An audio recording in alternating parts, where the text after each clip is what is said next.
कि कौन है और क्या चाहती है।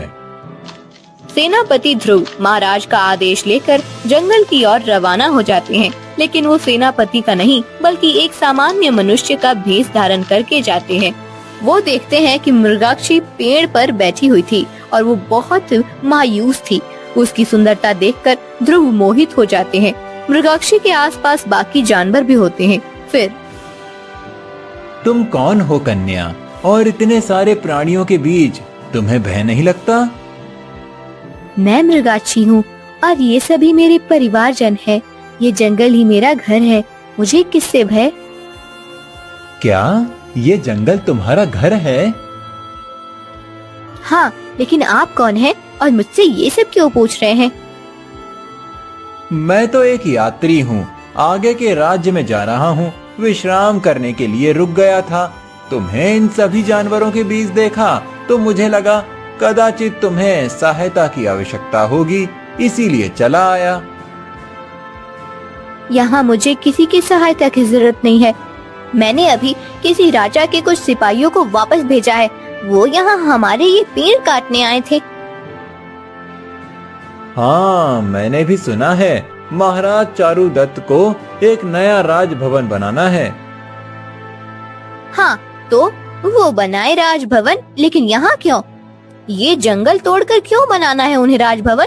कहीं और भी तो बना सकते हैं। उन्हें पता नहीं है कि एक पेड़ को काटना 100 हत्याओं के बराबर होता है। वो क्यों इतना बड़ा पाप अपने सर पर ले रहे हैं? वाह, ये सारी शास्त्र की बातें तुमने कहाँ पढ़ी हैं? मैंने पढ़ी नहीं है, लेकिन यहाँ कई साधु और योगी आकर ध्यान करते हैं, प्राणायाम करते हैं। उनसे ही मैंने ये सुना है। मुझे तो लगता है कि किसी को महाराज को ये बात जाकर बताने की जरूरत है। ध्रुव पहले ही मृगाक्षी के सौंदर्य पर मोहित हो गया था। अब उसकी बातें सुनकर उसे मृगाक्षी से और भी प्रेम हो जाता है। वो चारुदत्त के पास आकर उन्हें समझाता है कि जंगल काटना उचित नहीं है। चारुदत्त को भी ध्रुव की बात उचित लगती है। ध्रुव अब रोज मृगाक्षी से मिलने आता है। दिन बीतते हैं और मृगाक्षी को भी ध्रुव से प्यार हो जाता है। एक दिन एक बहुत बड़ा अजगर हिरण माया को पकड़ लेता है और उसे निगलने लगता है। ये देखकर मृगाक्षी उस अजगर पर पत्थर मारने लगती है, लेकिन अजगर टस से मस नहीं होता। मृगाक्षी को लगता है कि अब उसकी माया नहीं बचेगी। तभी ध्रुव वहाँ आकर अपने धनुष से बाण छोड़ता है और उस अजगर को मार डालता है। मृगाक्षी माया को अजगर के मुंह से बाहर निकालती है। कौन हो तुम? तुम कोई सामान्य इंसान नहीं हो सकते। तुमने इतना सही निशाना कैसे साधा? अब तुम्हें क्या सत्य बताना ही पड़ेगा। मैं महाराज चारुदत्त का सेनापति ध्रुव हूँ। मैं तुम्हारे बारे में जानकारी प्राप्त करने आया था, क्योंकि तुमने उस दिन सैनिक को जंगल तोड़ने से मना किया था, लेकिन मुझे देखते ही तुमसे प्रेम हो गया। तुम मेरे बारे में कुछ गलत धारणा ना बनाओ, इसीलिए मैंने तुमसे सत्य छुपाए रखा। मृगाक्षी, मैं तुमसे विवाह करना चाहता हूँ। बेटी मृगाक्षी, ये लड़का सच में तुमसे बहुत प्यार करता है। तुम इसके साथ विवाह करके सुखी हो जाओ। लेकिन माँ, अगर मैं चली जाऊंगी तुम अकेली हो जाओगी। नहीं बेटा, मुझे तो खुशी है कि मेरी बेटी सुख में है। तुम कब तक ऐसे जंगल में भटकती रहोगी? जब मैंने तुम्हें पहली बार देखा था तब तू एक नवजात बच्ची थी। मैं तुम्हें तुम्हारी सुरक्षा के लिए अपने साथ जंगल में ले आई थी, लेकिन अब तुम बड़ी हो गई हो, अपना ख्याल खुद रख सकती हो और सेनापति जी जैसे योद्धा को अपने पति के रूप में पाकर तुम्हारा जीवन धन्य हो जाएगा। मृगाक्षी, तुम चाहो तो हम इस हिरण को अर्थात तुम्हारी माँ को अपने साथ ले जा सकते हैं। हमारे भवन के बाहर एक बड़ा बगीचा है, वहाँ पर ये सुख से रह सकती हैं। ध्रुव की बात सुनकर मृगाक्षी खुश हो जाती है। दोनों हिरण को साथ लेकर ध्रुव के घर में चले जाते हैं। वहाँ ध्रुव और मृगाक्षी का धूमधाम से विवाह हो जाता है।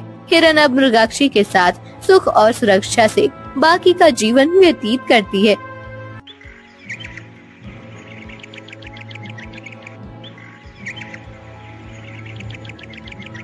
स्वर्ग लोक में गंधर्व कन्या लावण्या कमल उद्यान में घूम रही थी। लावण्या इतनी सुंदर थी कि किसी अप्सरा को भी उसे देखकर ईर्ष्या हो। एक बार जो लावण्या को देख लेता था वो उसे बार बार देखने की कामना करता था। जब वो कमल के फूल पानी से निकाल रही थी तभी वहाँ से एक युवान ऋषि आते हैं। वो कमल के कुछ पुष्प तोड़कर चले जाते हैं। उन्हें पता भी नहीं चलता कि उनके पास इतनी सौंदर्यवती खड़ी है। उनका ये व्यवहार देखकर लावण्या क्रोधित हो जाती है। महर्षि, लावण्या उन्हें पुकारती है। महर्षि रुक जाते हैं और जी देवी। महर्षि, कदाचित आप स्वर्ग लोक में अभी अभी पधारे हैं। आप जानते नहीं मैं कौन हूँ? क्षमा करें देवी, परंतु मुझे आपका परिचय नहीं है। मैं गंधर्व कन्या लावण्या हूँ। पूरे स्वर्ग लोक में मेरी जितनी सौंदर्यवती दूसरी कोई नहीं है। स्वर्ग लोक में ऐसा कोई नहीं जो मुझे एक बार देखकर पुनः पलटकर ना देखे। और आपने मेरी तरफ ध्यान भी नहीं दिया। मैं आपके समीप ही खड़ी थी, परंतु आप कमल पुष्प तोड़कर चले भी गए। ये तो मेरा अपमान है। नहीं देवी, आपका अपमान करने का मेरा कोई आशय नहीं था, परंतु मैंने आजीवन ब्रह्मचार्य पालन करने का व्रत लिया है। इसी कारण से मैं किसी भी स्त्री की तरफ देखता भी नहीं। आपके सौंदर्य का मुझे कदापि लोभ नहीं हो सकता। मैं तो केवल अपने स्नान, संध्या, पूजा और ध्यान में ही संतुष्ट हूँ। अच्छा, आपको इतना अभिमान है अपनी ध्यान और पूजा पर? अभिमान नहीं देवी, परंतु कोई भी प्रलोभन मेरे व्रत को भंग नहीं कर सकता, ये सत्य है। महर्षि इतना कहकर चले जाते हैं। लावण्या को उनकी बात सुनकर बहुत क्रोध आता है। अगले दिन जब महर्षि स्नान के लिए नदी में गए हुए होते हैं तब लावण्या पत्थर पर रखे हुए उनके वस्त्र उठाती है और एक ऊंचे पेड़ पर फेंक देती है। ये देखकर महर्षि का शरीर क्रोध से कांपने लगता है। वो उसे श्राप देते हैं। हे उद्दंड युवती, तुझे अपने सौंदर्य पर बहुत ज्यादा अभिमान है। मैं तुझे श्राप देता हूँ कि तू पृथ्वी लोक में जन्म लेगी और वहीं तेरी मृत्यु होगी। तुझे स्वर्ग लोक छोड़कर जाना होगा। महर्षि के श्राप के कारण लावण्या को स्वर्ग लोक छोड़ना पड़ता है और वो पृथ्वी लोक में एक मछुआरे के घर में जन्म लेती है। उसे जन्म देते ही मछुआरे की पत्नी का स्वर्गवास हो जाता है। फिर मछुआरा उस नवजात बालिका को लेकर महारानी शांति प्रिय के पास आता है। महारानी शांति प्रिय की जय हो।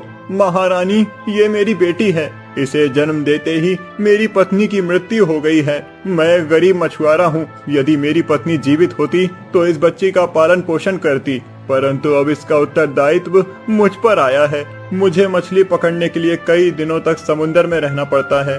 ऐसी स्थिति में मैं इसे अपने साथ नहीं रख सकता और इसके लिए मैं अपना काम छोड़कर घर पर भी नहीं रह सकता। इसीलिए मेरा आपसे अनुरोध है कि आप इस बालिका को अपनाइए और मुझे इस दायित्व से मुक्त कीजिए।